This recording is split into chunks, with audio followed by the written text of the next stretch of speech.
Unfortunately, a 6-0 reverse today against East Kilbride, who played really well today. But what are your thoughts tonight, Robbie?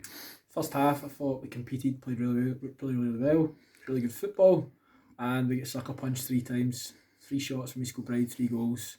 We had some chances ourselves, and maybe sometimes the boys lacked a little bit of belief to go and take that extra man on and go and get the shot on goal.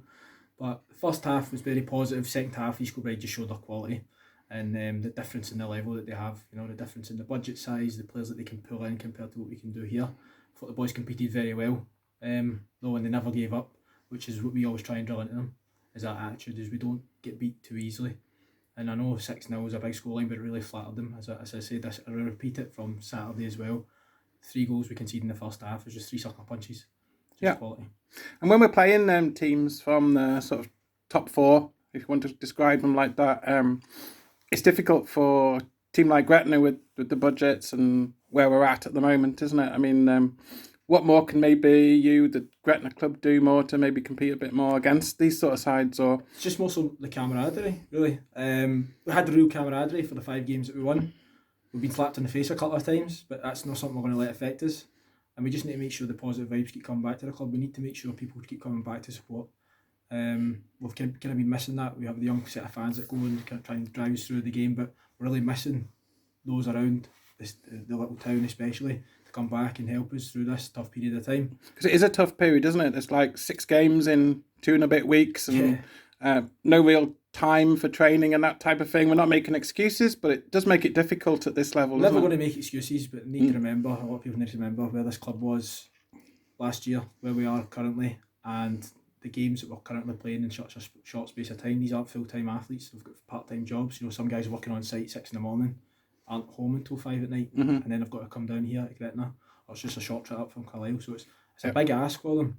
And it's just something that we just need to keep the positive attitude coming, because we've got a big game on Saturday at Hearts. Absolutely, yeah. And then we'll get a couple of weeks break before the next league game. I know we've got Dunbar in between that, so we get to work on things before we get to that stage. And then it's really hitting the ground running against Cowdenbeath after the cup game. So you see that break as something maybe a little bit welcome to try and get the team back positive and get momentum back. We're going to keep the positivity going for the game against Hearts on Saturday. We're going to go into the game feeling positive, feeling we can beat every team, because again, for the first 45 minutes, we actually outplayed East Kilbride in large parts of that game. And again, as I'll say, they sucker punched us with 3 goals. And in the second half, they just showed their quality. And when 3-0 happens at half time, it really kind of kills the mood. It's very, very hard to get back into the game. As everyone knows, 2-0 is the most dangerous scoreline in football. Had it been 2-0 at half time, we could have been in with a sniff, but 3-0 really killed the game. And it was more so about how the boys were going to manage it. And we wanted to try and keep that positivity and keep them playing football. If we didn't play football against a team like East Kilbride, we could have sat in, probably lost 1 or 2-0, but we wouldn't have had a single attack. And that's not something we look to do. Yeah. Any news on Russell? How long he might be out for? Do you see him back on Saturday? Unsure yet. Unsure. Probably do a late fitness test with Russell on Saturday. Okay. His knee's a bit swollen from the previous game, right? Which was affecting his power and his running, so that's why he missed out tonight. Hopefully have Dan Carmichael back for the Dunbar game, which is a positive sign. It's good to get someone with that experience back in the team, and we just look forward to that. Yeah, absolutely, Robbie. Thanks for coming out tonight. It's another wet night, but you got a long trip home. But thanks very much for coming out tonight, and let's hope for a nice positive result or positive performance again at Hearts on Saturday, which is being played at Ferguson Park, isn't it? Is it Whitehill Welfare? Whitehill Welfare's ground, yeah. So as many as we can see there to support the team, and we'll see you then. Perfect, thank you. Thanks, Robbie. Thank you.